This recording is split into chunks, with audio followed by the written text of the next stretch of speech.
Fala pessoal, bem-vindo de volta ao meu canal. Meu nome é Lucas Montano e hoje eu vou mostrar pra vocês o porquê que eu fiz esse tweet há mais ou menos 5 dias atrás, tá?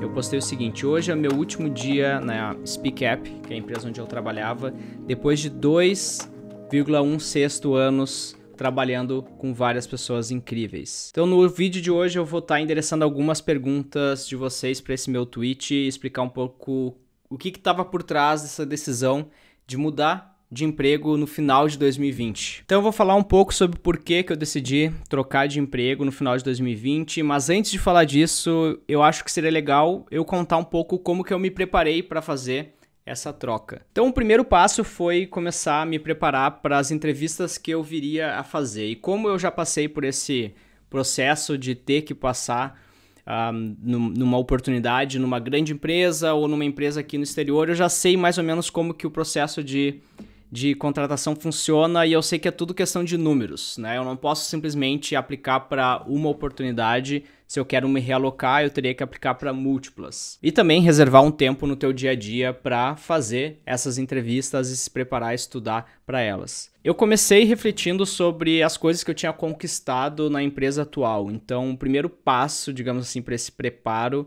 era refletir mesmo, parar e pensar assim, em quais foram os microprojetos que eu trabalhei nesses últimos 2 anos e o que eu concluí, né? O que eu ajudei a empresa, como que eu ajudei a empresa a crescer nesses últimos 2 anos. É tentar refletir sobre isso, escrever talvez alguma coisa a respeito disso. Não necessariamente tu vai ler o que tu conquistou, tu vai mandar para algum recrutador isso que tu conquistou na empresa atual.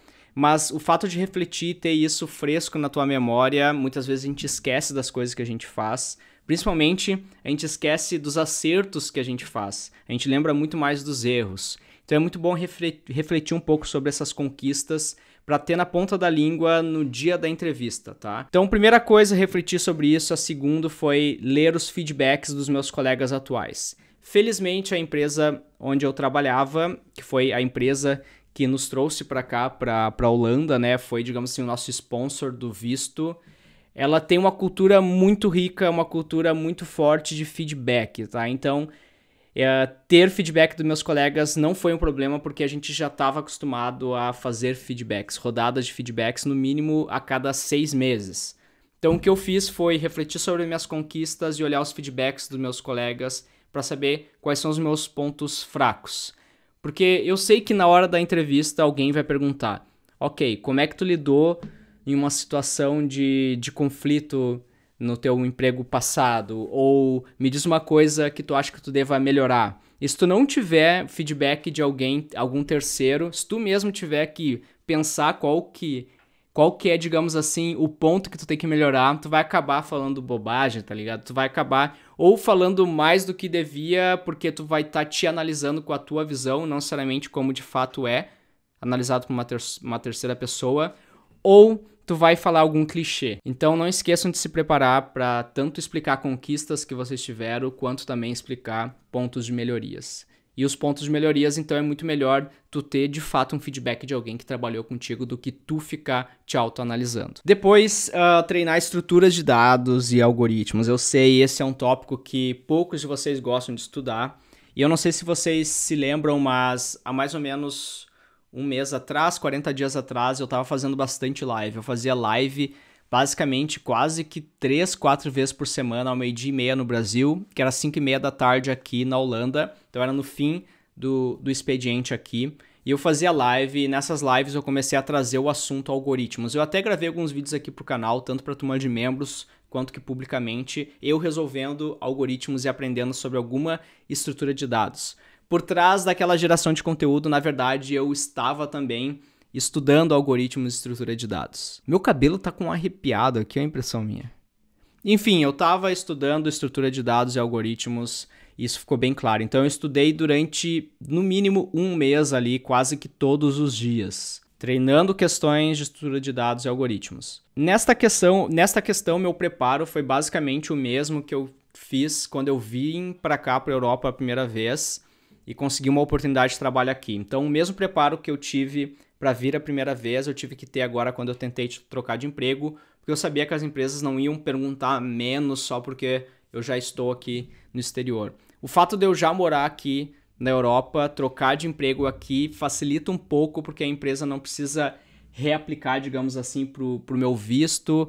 Então algumas coisas já tá no governo, é mais fácil, digamos assim, para elas, porque não tem também os riscos, não tem os riscos de realocação de uma pessoa, né, de um profissional.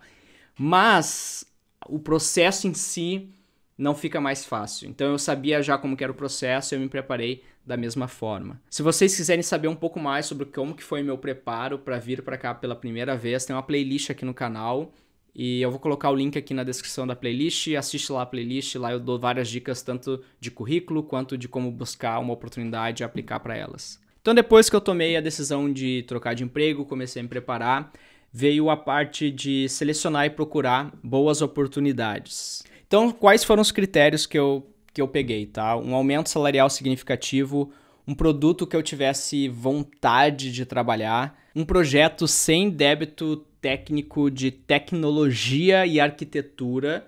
Então, a empresa onde eu estava trabalhando não tinha muitos débitos técnicos no projeto Android em termos de tecnologia e arquitetura e eu queria manter isso. Porque nos últimos 2 anos que eu trabalhei lá, foram os 2 anos que eu mais cresci tecnicamente. E muito por conta que a gente não tinha nada amarrado, tipo, não tinha nada que a gente não pudesse fazer porque tem um legado.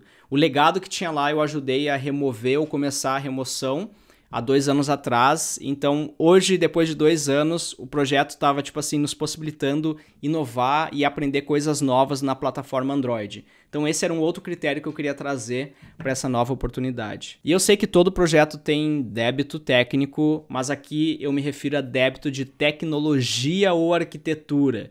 São alguns legados, digamos, que vão te barrar, tá ligado? É aquela coisa que tu vai ter que pedir permissão pro gestor ou pro product owner para mudar. Então, se é algum legado que tu tem que pedir permissão para mexer, é o tipo de legado que eu estava querendo ignorar. Eu participei de 5 processos, então, para conseguir essa nova oportunidade. Desses 5 processos, eu descontinuei 2 porque não estavam de acordo com os meus critérios. E dos 3 que eu, de fato, continuei fazendo o processo, eu posso explicar para vocês um pouco mais agora. Todos os 3 que sobraram depois dos meus critérios eram empresas internacionais com produtos sendo usados por milhares de usuários e 2 delas por milhões de usuários. Então, eram empresas grandes com produtos também utilizados globalmente por milhões de pessoas.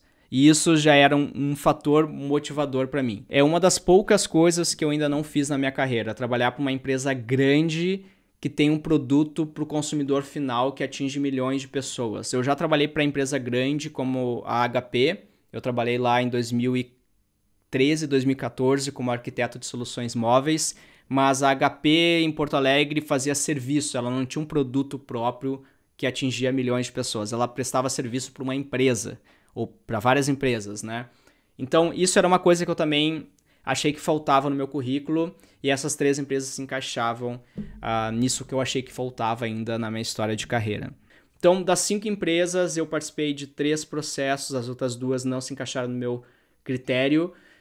Das 3, eu rodei em 2 ou não recebi as offers de 2, fui até o final nas 3, mas recebi a offer só de uma. Então, das 5, recebi a offer de uma e fui até o final do processo em 3. O que dá mais ou menos um ratio aqui de 20% de aprovação. Então, de 5 empresas, eu recebi uma offer de uma empresa e felizmente era a empresa que eu mais queria entrar.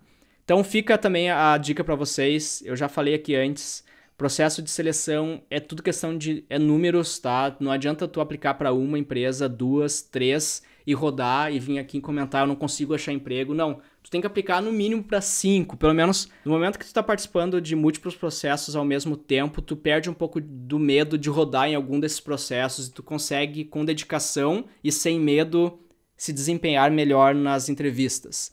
Então, se tu está fazendo um processo de cada vez, o teu medo, a tua aflição de rodar naquele processo pode te auto-sabotar, pode te prejudicar, tá? Então, talvez se eu tivesse aplicado individualmente para cada uma dessas 3, tipo, primeiro feito um processo, depois o outro, talvez como eu tivesse rodado nas 2, na terceira eu já ia ir sem confiança nenhuma. Como eu fiz as 3 ao mesmo tempo, embora eu tenha rodado em 2, isso não me abalou psicologicamente. Então fica aqui a dica também para vocês. Entrar nesse flow, nesse estado de estou em processo de fazer a entrevista e buscar uma oportunidade. É isso, eu acho que eu resumi bastante. Eu espero que esse vídeo ajude vocês a conseguir uma oportunidade melhor ou conseguir a primeira experiência profissional na área de tecnologia. Se ainda não é inscrito no canal, vai se inscrevendo, porque a gente vai falar um pouco mais sobre esses assuntos nos próximos meses. E também dessa forma eu te vejo com certeza no próximo vídeo.